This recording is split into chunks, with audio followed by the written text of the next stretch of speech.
Eh bien voilà, je veux vous souhaiter à tous la bienvenue. On voit qu'il y a beaucoup de places vides, mais peu importe, le Seigneur, il a dit que là deux ou trois sont rassemblés à mon nom, eh bien il est au milieu de nous. Et ce matin, si nous sommes ici, c'est parce que nous voulons justement louer notre Seigneur. Et même si nous n'avons pas la salle pleine, parce que beaucoup sont partis en vacances, eh bien nous réjouissons de savoir que nous sommes dans la présence du Seigneur. Alors je voudrais vous saluer à tous. J'ai vu qu'il y avait des personnes qui sont déjà venues dans cette église et je pense à Eddy avec une famille hollandaise. Donc voilà, tu veux te présenter peut-être, Eddy? Oui. Oui, vous êtes de la famille de monsieur.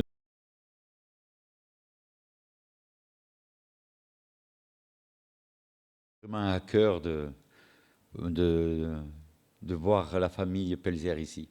Hein,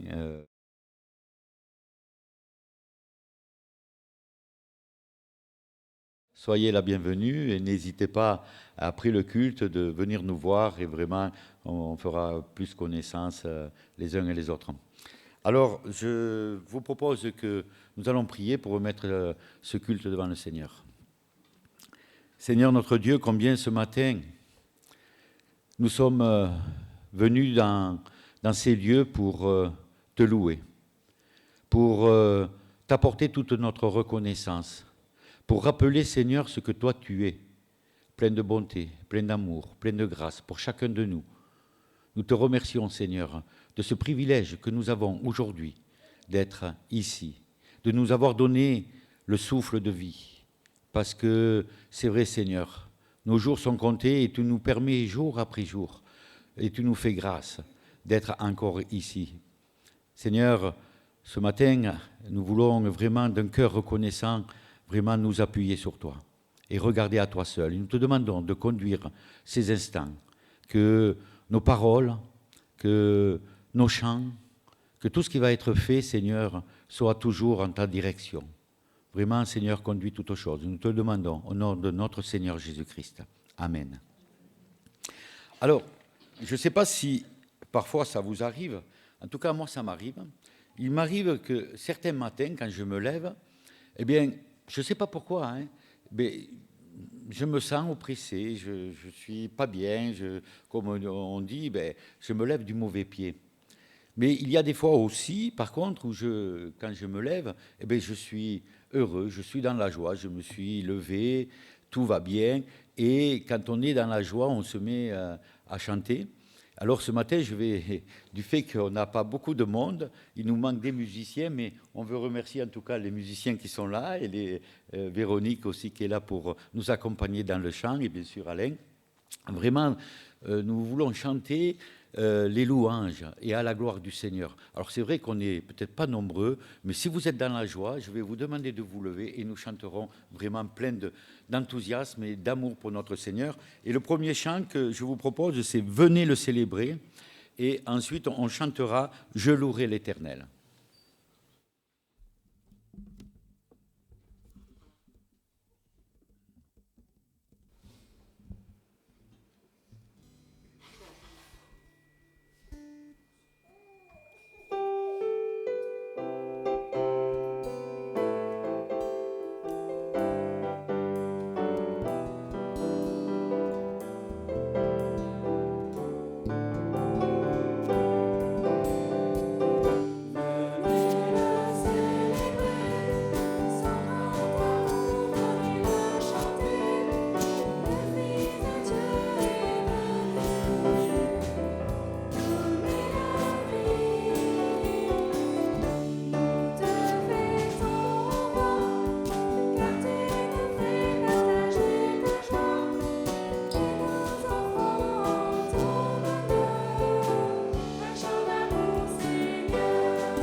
soir.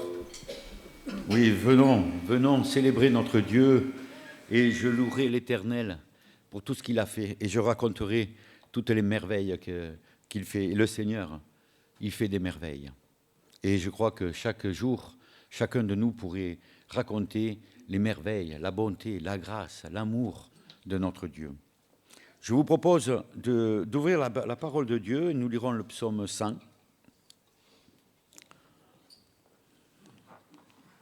Psaume 100.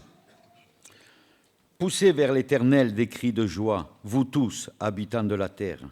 Servez l'Éternel avec joie, venez avec allégresse en sa présence. Sachez que l'Éternel est Dieu, c'est lui qui nous a fait, et nous lui appartenons. Nous sommes son peuple et le troupeau de son pâturage. Nous allons nous arrêter un moment là-dessus. Nous voyons que dans ce psaume, nous sommes invités à servir et à louer l'Éternel. Il nous invite à entrer dans son sanctuaire pour justement le louer. Et ce matin, vous qui êtes là, vous êtes venus justement avec joie et justement pour rendre l'honneur qui lui est dû et louer l'Éternel. Nous sommes appelés aussi à reconnaître que l'Éternel, il est Dieu. L'Éternel est Dieu. Parfois, je me pose la question, mais est-ce que tu reconnais dans ton cœur, au plus profond de toi-même, que l'Éternel est ce Dieu merveilleux, ce Dieu si puissant. Et nous sommes appelés justement à le reconnaître non avec un tremblement d'épouvante, mais à le reconnaître justement pour accourir à lui, pour s'approcher de lui, parce que l'Éternel nous aime et il a les bras grands ouverts. Car c'est lui qui nous a fait et nous sommes son peuple. Le troupeau qu'il a fait, il nous conduit justement avec sa houlette. Il est notre berger, l'Éternel. Vous connaissez tous ce psaume, l'Éternel est mon berger, je ne manquerai de rien. Eh bien, je vous invite à chanter avec des cris de joie et on chantera aussi « Il est beau de louer l'Éternel ». Si vous voulez bien vous lever, pour ceux qui le peuvent.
Nous allons poursuivre la lecture du psaume 100 et versets 4 et 5.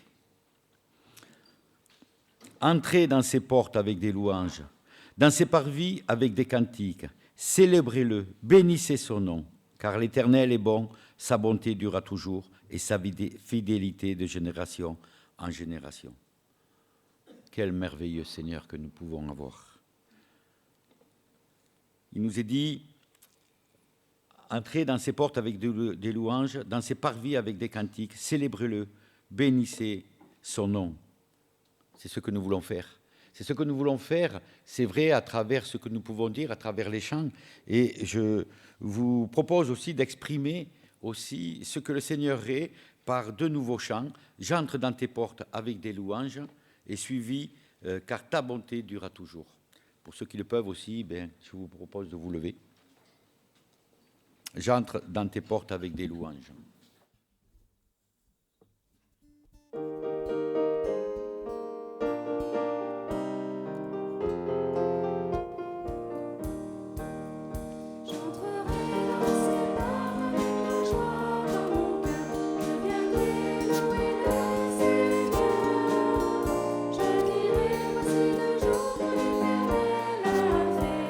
Qu'il soit pour vous tous un sujet de joie.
ce matin notre sujet de joie, mais pas seulement que ce matin, que ce soit tous les jours, parce qu'on a besoin tous les jours vraiment de s'appuyer, de se tourner vers le Seigneur.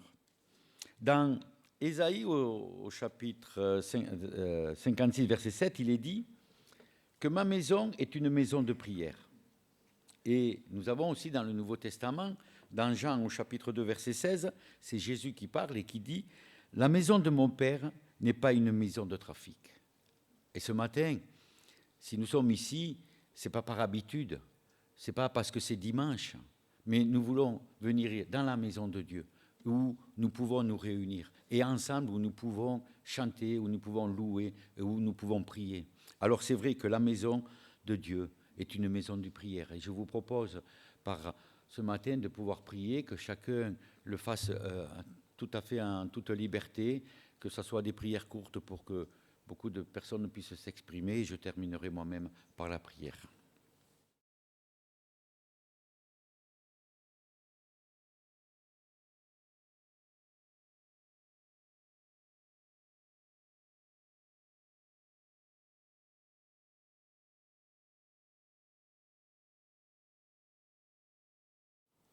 Seigneur notre Dieu, tu nous dis en ta parole qu'est-ce qu'est l'homme pour que tu te souviennes de nous. C'est vrai, Seigneur, que tu nous aimes d'un amour infini. Nous ne pouvons, même à travers nos paroles, on ne peut exprimer, Seigneur, cet amour qui est insondable.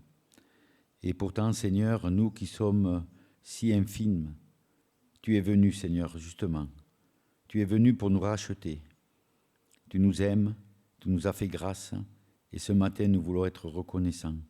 Reconnaissant que tu es ce Dieu merveilleux, ce Dieu sur qui, chaque jour, nous pouvons nous tourner vers toi. Ce Dieu qui est miséricordieux, ce Dieu qui est patient, ce Dieu qui est fidèle.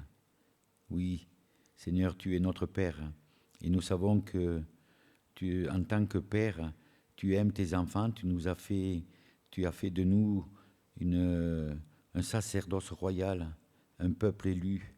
Tu t'es donné, Seigneur, tu t'es livré, tu as souffert jusqu'à la croix pour que nous puissions maintenant avoir accès au Père. Seigneur, nous voulons te rendre grâce pour tout cela et nous voulons te louer au nom de Jésus. Amen.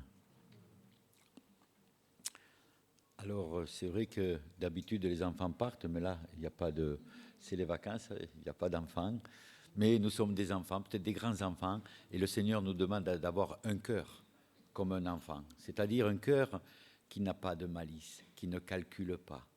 Comme un enfant qui se jette dans les bras de ses parents, eh bien, nous avons besoin aussi, nous aussi, de nous jeter dans les bras de notre Dieu.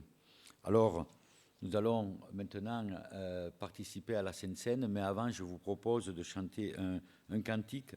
Alors, c'est un cantique qui me tient à cœur, que j'aime beaucoup, parce que ce sont des paroles qui nous parlent de l'amour de notre Seigneur. Et que cet amour-là, quand on veut essayer de le calculer, cet amour, il est trop grand. Il est trop grand pour nous, nous qui sommes si faibles dans beaucoup de domaines, qui sommes des fois infidèles. Eh bien, il est venu. Et ce cantique nous dit « Seigneur, c'est trop grand pour moi ». Eh bien, c'est un cantique d'Alain Larrey qui est derrière moi. Alors, je vais lui demander de venir, de nous accompagner. Et puis, je vais vous demander de chanter aussi ce cantique, mais en vraiment analysant les paroles qui sont écrites sur le mur.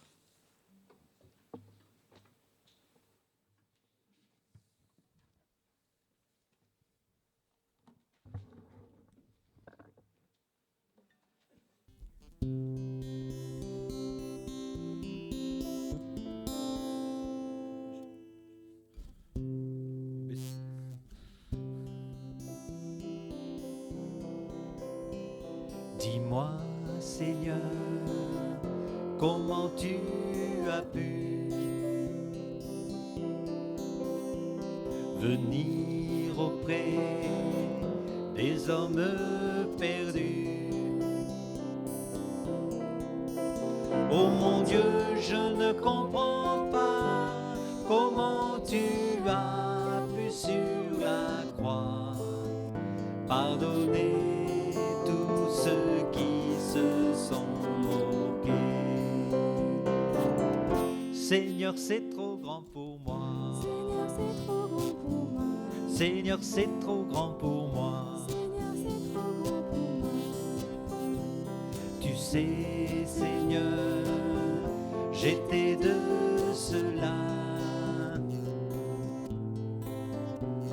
Quand loin de toi, je ne croyais pas.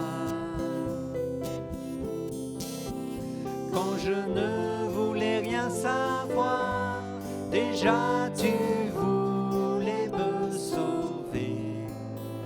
Malgré mon cœur dans l'incrédulité. Seigneur, c'est trop grand pour moi. Seigneur, c'est trop grand pour moi. Seigneur, c'est trop grand pour moi. Seigneur, c'est trop grand pour moi. Pourtant, tu sais que souvent il y a des cœurs brisés qui veulent de toi. Alors dans ton grand amour, oui tu purifies sans retour des péchés que tu oublies pour toujours. Seigneur, c'est trop grand pour moi. Seigneur, c'est trop grand pour moi. Seigneur, c'est trop grand pour moi. Seigneur, c'est trop grand pour moi.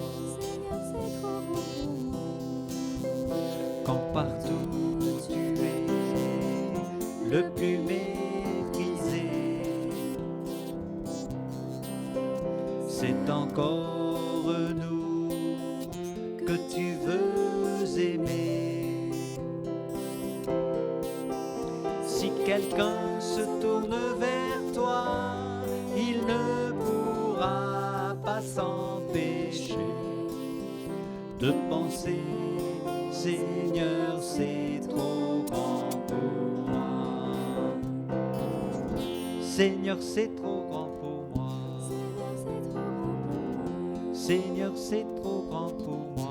Seigneur, c'est trop grand pour moi.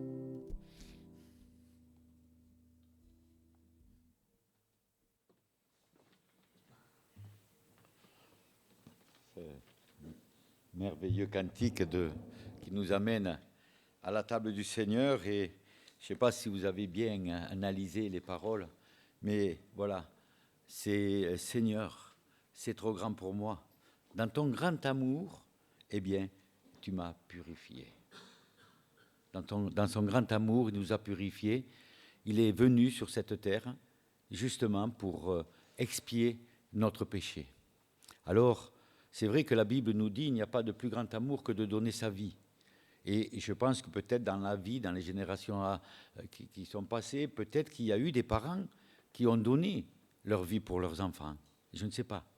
Mais donner sa vie pour ses enfants, c'est facile. Mais Jésus, il a donné sa vie alors que nous étions ennemis, que nous étions loin de lui. Nous étions rebelles. Et d'ailleurs, sur la croix, quand il s'adresse à son Père, « Père, pardonne-leur parce qu'ils ne savent pas ce qu'ils font. » Nous étions ennemis. Et la croix, eh bien, nous rappelle justement ce que le Seigneur a fait. Et le Seigneur nous dit, faites ceci à mémoire à chaque fois que vous vous réunissez. Et aujourd'hui, nous sommes réunis. Et comme je le dis souvent, ne le faisons pas par habitude.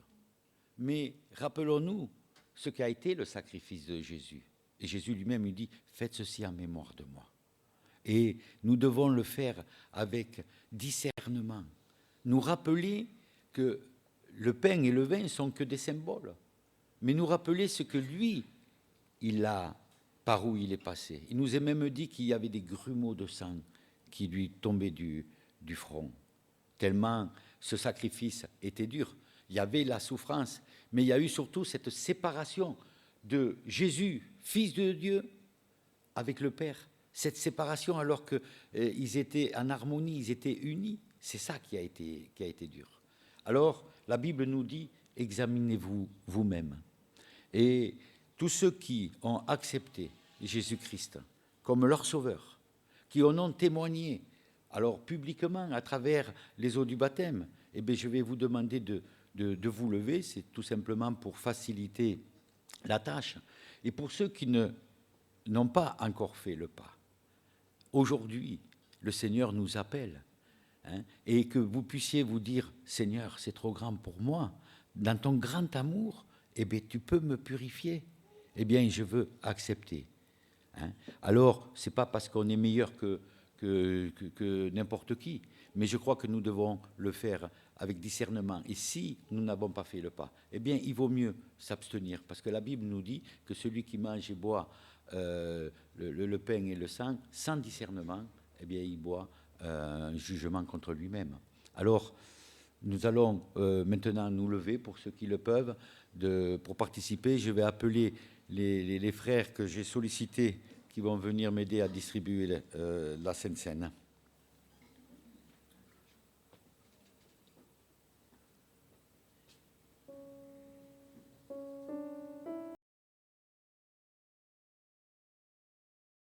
Merci parce que tu es le pain de vie. Tu nous l'as rappelé dans ta parole, Seigneur, et nous te remercions de ce que nous pouvons ce matin partager ce pain qui nous rappelle ton corps qui a été livré pour nous. Merci parce que, Seigneur, au-delà de ton sacrifice, toute ta parole, toute la Bible est le pain de vie aussi, Seigneur, et c'est notre nourriture. Et Seigneur, ce matin, en communion les uns avec les autres et en communion avec toi, nous voulons te bénir pour ce repas que nous partageons, Seigneur. Merci, notre Dieu, de le sanctifier et de nous fortifier dans notre foi. Amen.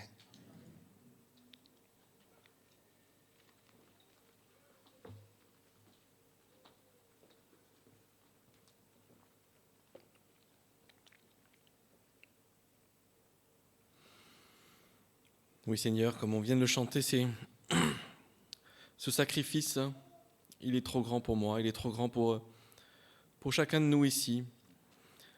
Un sacrifice qui pardonne nos péchés, qui efface nos péchés. Le sacrifice de notre Créateur, de notre Dieu.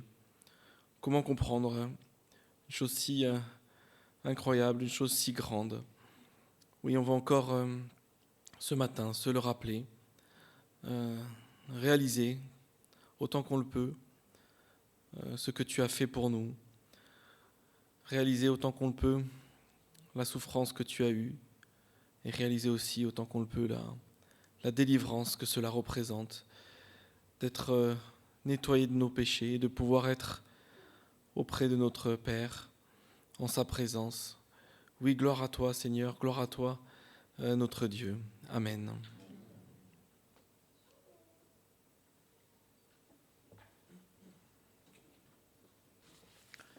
Vous pouvez vous asseoir et peut-être, tant que nos frères ramassent les coupes, peut-être qu'on pourrait chanter le refrain « Je louerai l'Éternel ». Ah oui, mais très bien, alors on va chanter « Carte à bonté ». Merci. Heureusement que j'ai des aides derrière. Oui, « Carte à bonté » durera toujours. Et c'est vrai que l'Éternel est bon. Nous allons chanter ce cantique.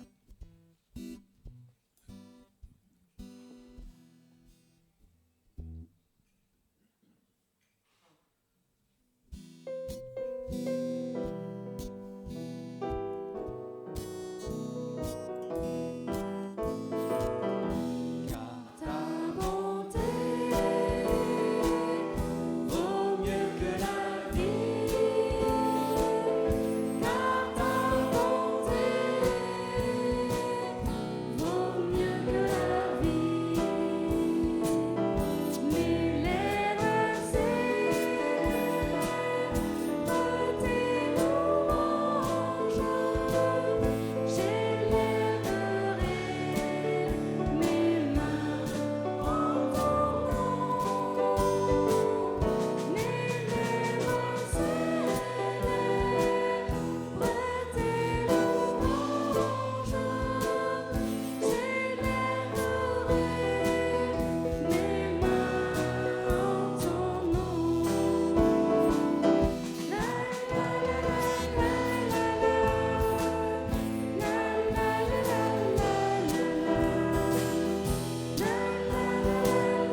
du rythme, j'élèverai mes mains en ton nom pour te louer, mais que nous puissions lever aussi nos cœurs vers le Seigneur. C'est parce que le Seigneur regarde à nos cœurs. Alors je vais laisser la place maintenant à notre pasteur qui va nous apporter la prédication de la part du Seigneur. Que Dieu le bénisse.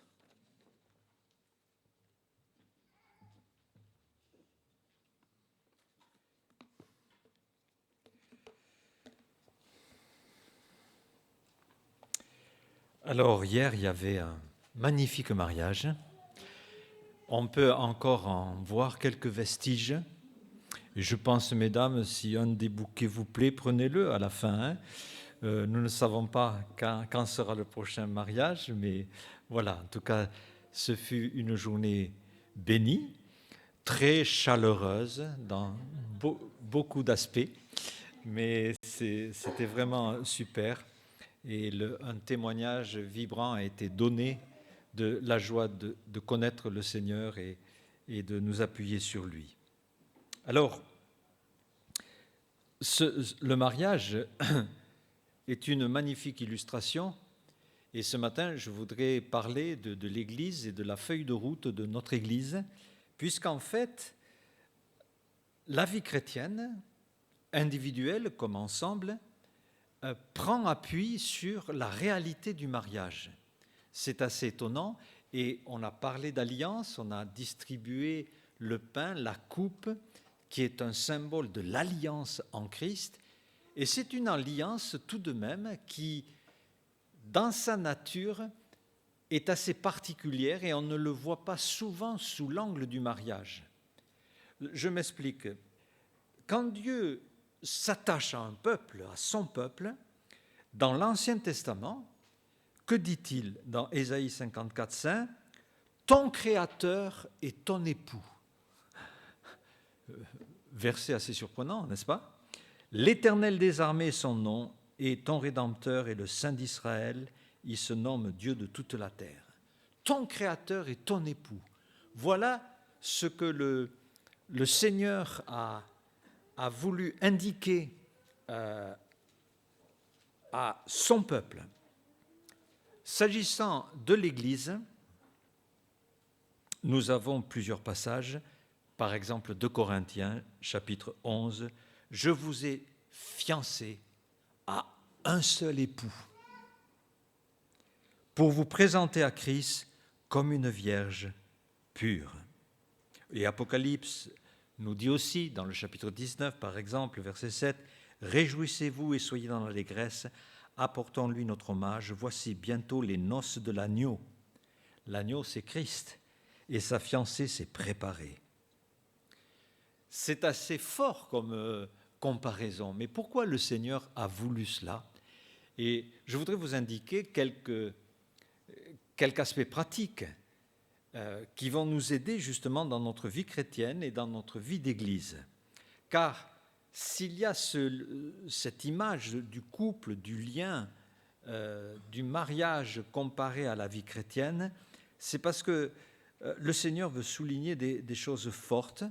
Et dans un couple, il y a toujours, parmi tous les domaines que cela affecte, il y a des choses mutuelles, des réciprocités qui sont absolument indispensables, sinon le couple ne vit pas. On ne peut pas avoir une vie normale dès qu'il y a une alliance s'il n'y a pas équilibre et réciprocité. Je m'explique. La première chose à laquelle je pense, c'est l'amour. Il est absolument impossible que des personnes puissent fonder un foyer, s'aimer, sans qu'il y ait un amour réciproque. Et quand Dieu dit « Israël est mon époux », quand il est parlé des noces de l'agneau, il est sous-entendu qu'il doit exister aussi un amour de Dieu vers l'Église, comme de l'Église vers Dieu. Ça va dans les deux sens. Vous me direz, c'est des banalités, mais c'est capital. Alors on sait que Dieu nous aime, nous l'Église, on le sait.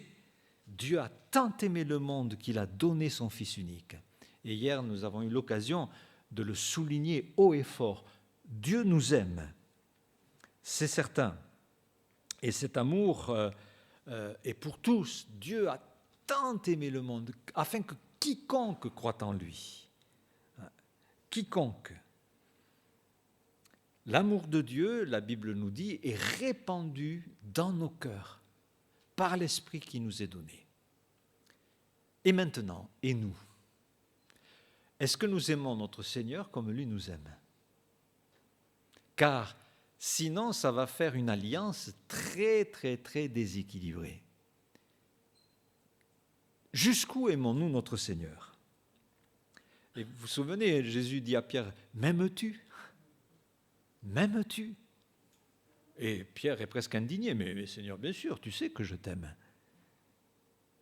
Dans Éphésiens 6, nous lisons, verset 24, « Que la grâce soit avec tous ceux qui aiment notre Seigneur Jésus-Christ d'un amour inaltérable. » La feuille de route pour l'Église, si on se demande qu'est-ce qu'il faut faire pour préparer la rentrée, aimons le Seigneur d'une façon inaltérable. Alors c'est un mot intéressant, ce mot inaltérable, parce que dans l'original, cela veut dire incorruptible. Et c'est très intéressant. D'ailleurs, ce mot est traduit incorruptible quand il est question de la résurrection du corps. Le corps est semé méprisable, il ressuscite incorruptible. Alors le mot corruptible, ressuscite incorruptible, c'est le même mot que l'on trouve inaltérable. Aimer le Seigneur d'un amour inaltérable. Et ce mot d'incorruptibilité, c'est que ça doit être pur. Pas de mélange, pas de moitié-moitié.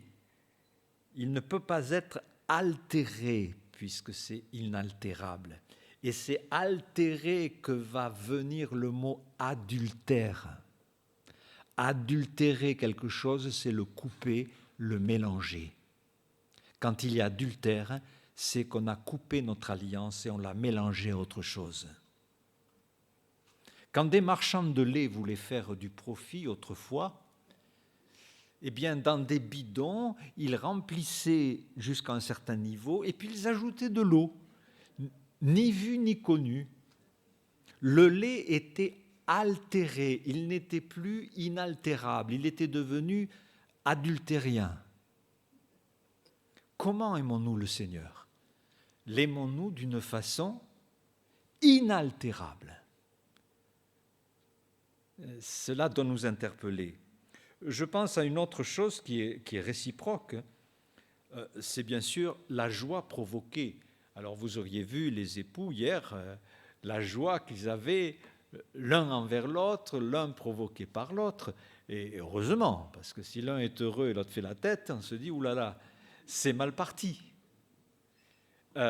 Notre vie avec le Seigneur, eh bien, doit être marquée par la joie. Alors, il y a beaucoup de cantiques, vous remarquerez, qui prendront pour terme la joie du Seigneur.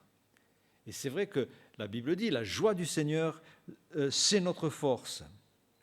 Dans Ésaïe 35, il nous est dit, les rachetés de l'Éternel retourneront, ils iront à Sion avec des chants de triomphe. Et c'est pour cela qu'on a du mal à concevoir un rassemblement sans chanter, sans exprimer cette joie. Et c'est normal, et c'est absolument important. L'allégresse et la joie s'approcheront, la douleur et les gémissements s'enfuiront. Le Seigneur est une source de joie pour nous. Et nous pourrions développer ce thème, la joie d'être pardonné, la joie d'être son enfant, la joie de lui appartenir, de ce qui nous attend, de l'éternité. Et c'est une joie merveilleuse qui doit nous habiter.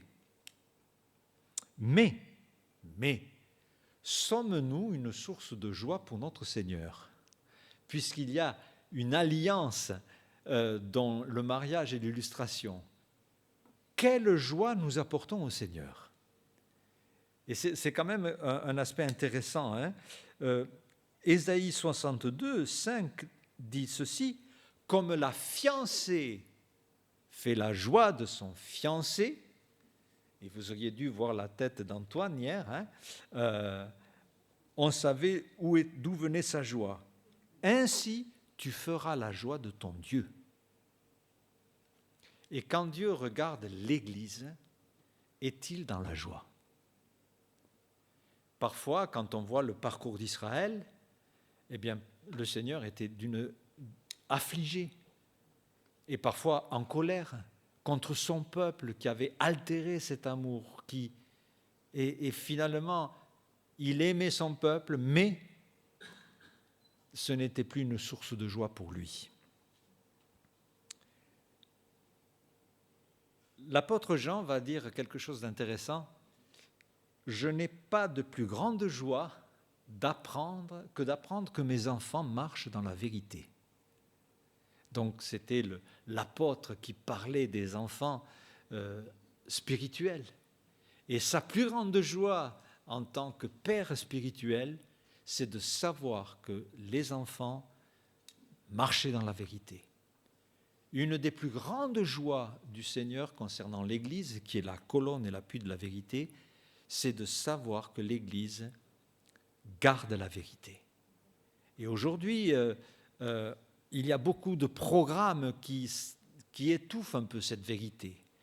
On est beaucoup dans la distraction, dans le divertissement, dans des soirées formidables, dans des associations, dans des alliances particulières, où tout se vaut partout, et on est dans un moment où il n'est pas question de faire des séparations, de blesser qui que ce soit, mais enfin, nous devons aimer tout le monde, mais nous devons par-dessus tout continuer à aimer la vérité.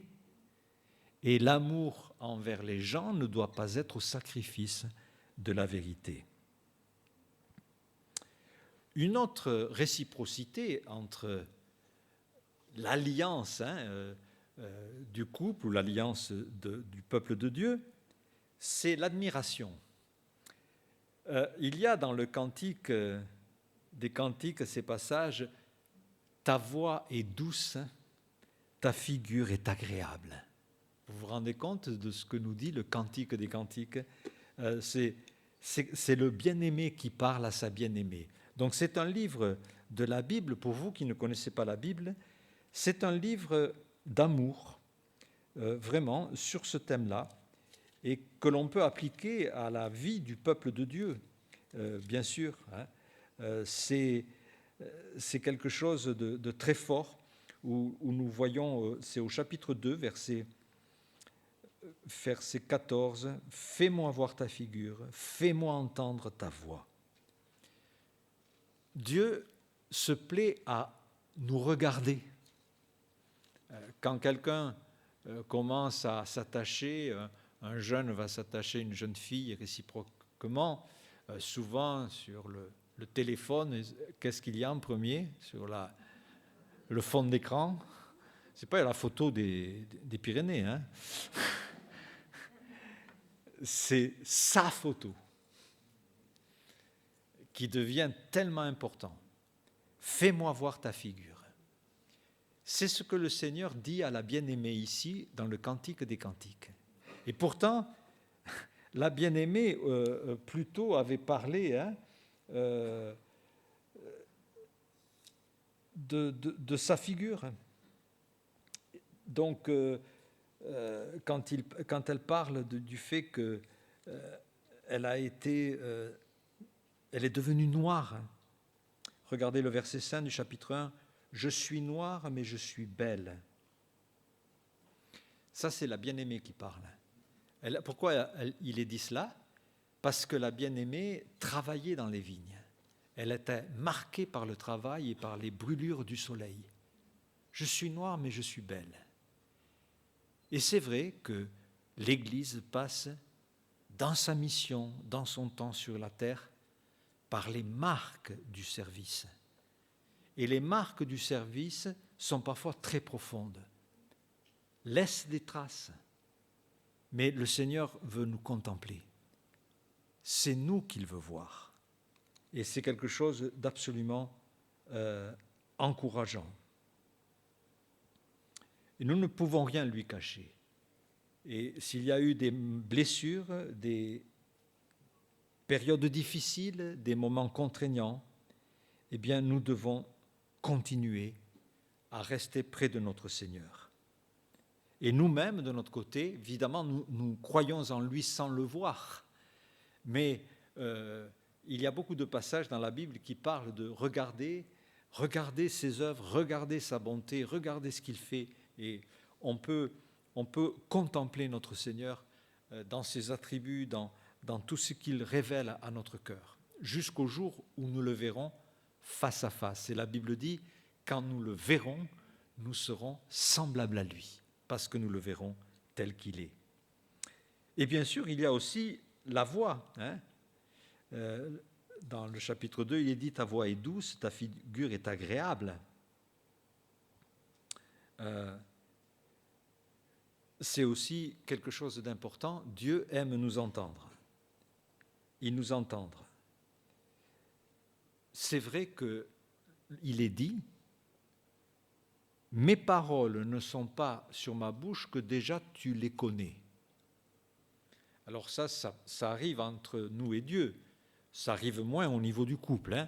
Mais là, le Seigneur, c'est ce qu'on va dire avant qu'on lui dise.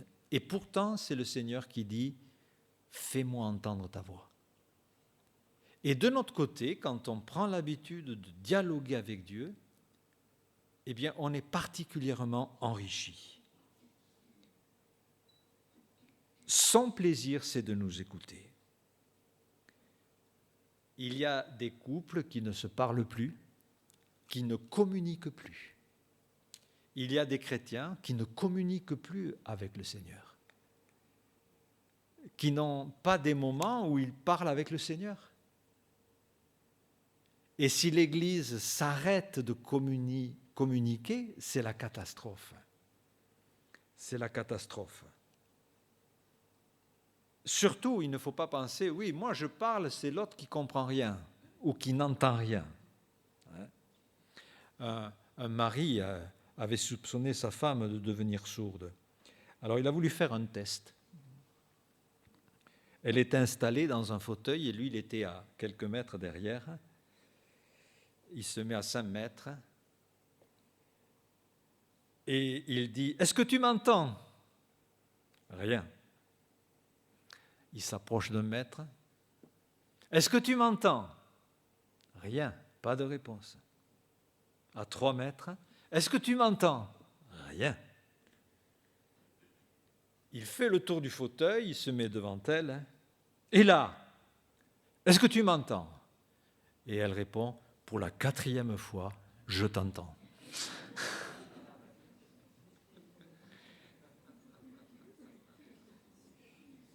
Communiquer.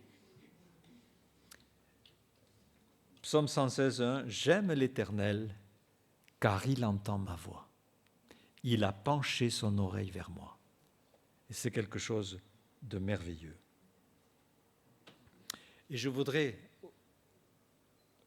parler d'un autre aspect. Il y en a plein de réciprocité, bien sûr. On pourrait parler de la fidélité, du sacrifice, mais je voudrais parler de l'appartenance. Regardez dans le Cantique des Cantiques, au chapitre 2, verset 16, l'expression qui est donnée par la bien-aimée. Alors la bien-aimée dit au bien-aimé, « Mon bien-aimé est à moi, et je suis à lui. » C'est vraiment une expression, un témoignage quand même d'amour et de lien, d'alliance. Mon bien-aimé est à moi, et je suis à lui. Il s'agit là de la première expression d'appartenance. Mais quand même, c'est le début. C'est le début de la vie chrétienne. Et mon bien-aimé est à moi, c'est la première pensée. Vous savez, quand on commence quelque chose, on est souvent centré sur soi. Un jeune chrétien, il parle beaucoup de ce que le Seigneur lui donne. Et on se demande où est le centre. Mon bien-aimé est à moi. C'est une phase normale. des petits-enfants, ils sont très centrés sur eux. S'ils manquent d'attention, etc., ça tourne vite au caprice. Et ils ont ce sentiment, mais tout le monde existe pour moi, quoi. Et je dois vraiment être sûr qu'on s'occupe de moi. Alors ce sentiment est normal, mais il va progresser. C'est vrai, quand on est petit, quand on démarre, les besoins sont immenses. Et Dieu nous apporte tellement de choses. C'est absolument merveilleux. Mais cela ne doit pas créer un sentiment disproportionné. Il est normal de se réjouir de ce que Dieu nous apporte. Mais le Seigneur va vouloir approfondir notre relation. Et cela apparaît dans le chapitre 6, verset 3. « Je suis à mon bien-aimé et mon bien-aimé est à moi. » Ah, ça a changé. L'ordre s'est inversé. C'est étonnant, n'est-ce pas? Je ne sais pas si vous l'aviez remarqué cela. L'ordre s'est inversé. Je suis à lui et il est à moi. Et tout d'un coup, et c'est normal, et pour qu'un couple dure, il est absolument important de réaliser qu'on est là, non pas pour prendre, mais pour donner. Je suis à mon bien-aimé et il est à moi. Le bien-aimé devient donc quelqu'un qui prend de l'importance pour lui-même. La bien-aimée ici prend conscience que sa vie, c'est aussi d'apporter et non pas simplement de recevoir. Et au chapitre 7, verset 11, nous lisons « Je suis à mon bien-aimé et ses désirs se portent vers moi. » Il n'y a plus la première partie, le moi. Je suis à lui. C'est une autre dimension. C'est l'appartenance totale. C'est l'amour parfait que nous avons ici. Un amour qui est prêt à disparaître, qui a évolué, qui est de plus en plus noble parce qu'il est de plus en plus désintéressé. Galates 2:20 dit « J'ai été crucifié avec Christ ». Alors qu'au début de la vie chrétienne, on dit « Seigneur, Seigneur, fais ceci, fais cela pour moi ». Maintenant, Paul dit « J'ai été crucifié, si je vis, ce n'est plus moi qui vis ». Alors, quelqu'un, quand il dit « ce n'est plus moi qui vis », ne peut pas dire « mon bien-aimé est à moi », mais il va dire « je suis à lui ». Et l'important, ce sont ses désirs, pas les miens. Notre satisfaction a disparu, ce n'est plus le centre. Luc 9, 23, si quelqu'un veut venir après moi, qu'il renonce à lui-même. C'est une phrase étonnante. Qu'il renonce à lui-même, qu'il se charge de sa croix et qu'il me suive. Il arrive un moment où l'on comprend que tant qu'on n'est pas passé par ce processus où le Seigneur devient tout, y compris le centre de nos désirs, tout, que ce soit lui, eh bien, on est dans la vie chrétienne, mais on n'est pas allé jusqu'au bout. Ne plus vivre et que ce soit entièrement le Seigneur qui vive. Peu nous importe ce qui va nous arriver. On peut être dans l'abondance, dans la disette, dans des jours faciles ou moins faciles. Mais si le Seigneur est au centre, si nous lui appartenons, si l'Église lui appartient, elle va devenir une source de bénédiction, une source d'eau vive. Et les gens vont voir le Seigneur. Pas des hommes qui parlent du Seigneur, mais ils vont voir le Seigneur véritablement. Mais il faut renoncer à soi-même. Et une Église va être bénie et se développer si vraiment elle est dans ce processus où c'est le Seigneur qui est important dans tout ce qui est fait, que ce soit l'organisation des réunions, que ce soit le relationnel, que ce soit les différentes activités. le Seigneur reste le centre. Pas ma susceptibilité, pas mon caractère, ils ont disparu. Ils sont sanctifiés par le Seigneur. Le Seigneur, parce qu'il nous a aimés, pour venir vers nous, a tout quitté, a tout laissé, et s'est humilié jusqu'à la mort de la croix. Jusqu'où sommes-nous prêts à nous dépouiller pour l'enrichissement des autres? C'est là le grand défi qui nous est donné individuellement et collectivement. Et je ne sais pas si vous avez entendu parler d'un homme qui s'appelle Guizon. C'est lui qui a sauvé Marseille. Vous savez que Marseille est une ville qui s'est considérablement développée, mais autrefois c'était une petite ville dans le 19e siècle qu'il fallait éviter à tout prix, parce qu'il n'y avait pas d'eau. Et on faisait de la vigne parce que ça demande peu d'eau. Dans les années 1830, épidémie de choléra. Et les élus locaux ont dit il faut qu'on ait de l'eau. Et un projet incroyable a vu le jour, un tunnel qui va mener l'eau de la Durance à une centaine de kilomètres de Marseille pour abreuver Marseille. Et cela va être fait. Mais M. Guizon était un Marseillais qui était dans la ville connue autrefois, mais qui était très, très méprisé, on se moquait de lui, il travaillait constamment, il était toujours habillé avec les mêmes habits, une maison misérable, et puis il travaillait, et puis comme on voyait qu'il ne dépensait rien, on le considérait comme un avare, quelqu'un vraiment qui ne savait pas vivre. Et donc toute sa vie, il a passé ainsi. Et il est mort assez âgé, à plus de 80 ans. Et on a découvert son testament. Et son testament, il le dit dans ces mots,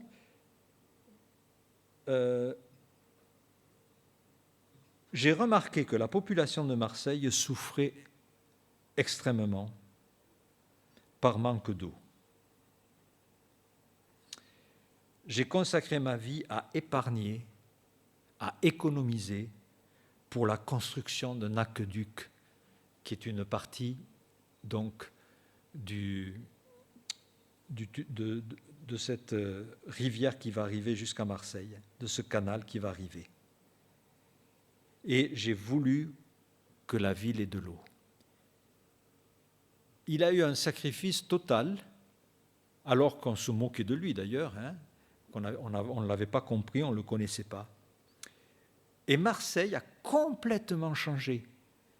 Il y a eu de l'agriculture variée, enfin, vraiment la ville est passée de la mort à la vie.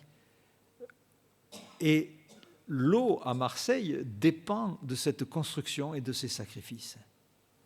Et cette histoire m'a interpellé, je me dis, mais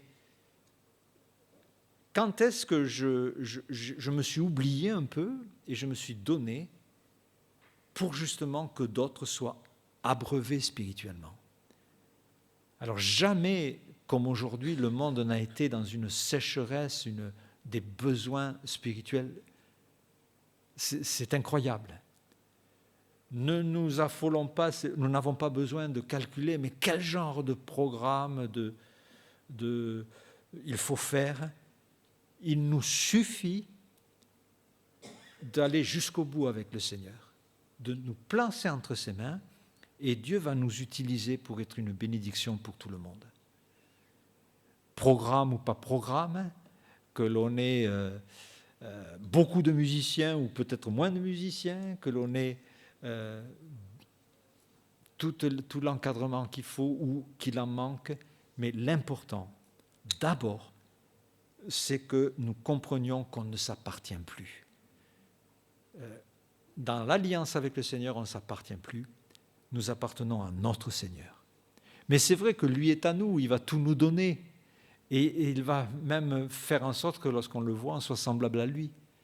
Mais Dieu nous attend pour que nous nous donnions totalement à lui et que nous puissions justement vivre cet impact formidable de notre alliance avec notre Seigneur, aussi dans l'appartenance, parce que ainsi, nous allons devenir vraiment une source qui apporte aux autres. Hein. Vous serez remplis de l'esprit et ce sera une source qui déborde et qui va jaillir. Et jamais les gens autour de nous n'ont eu autant besoin que de cette source vivifiante. Que le Seigneur nous bénisse et nous accompagne. Amen.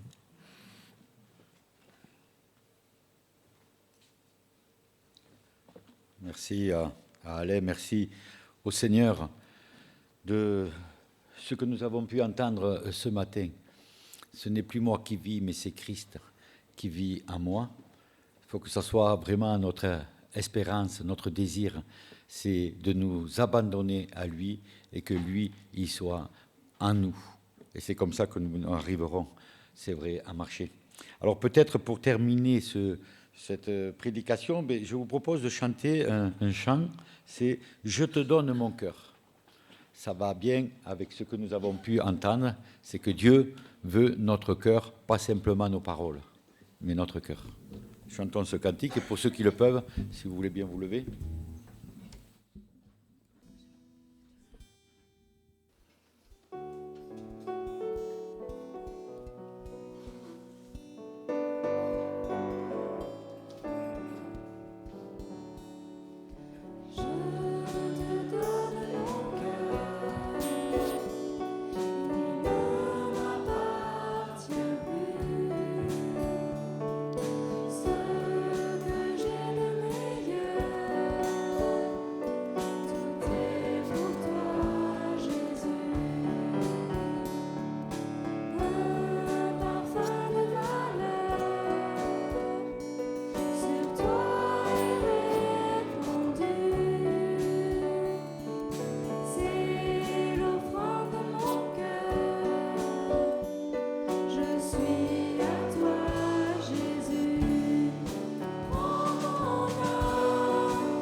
Le culte en ligne se termine maintenant.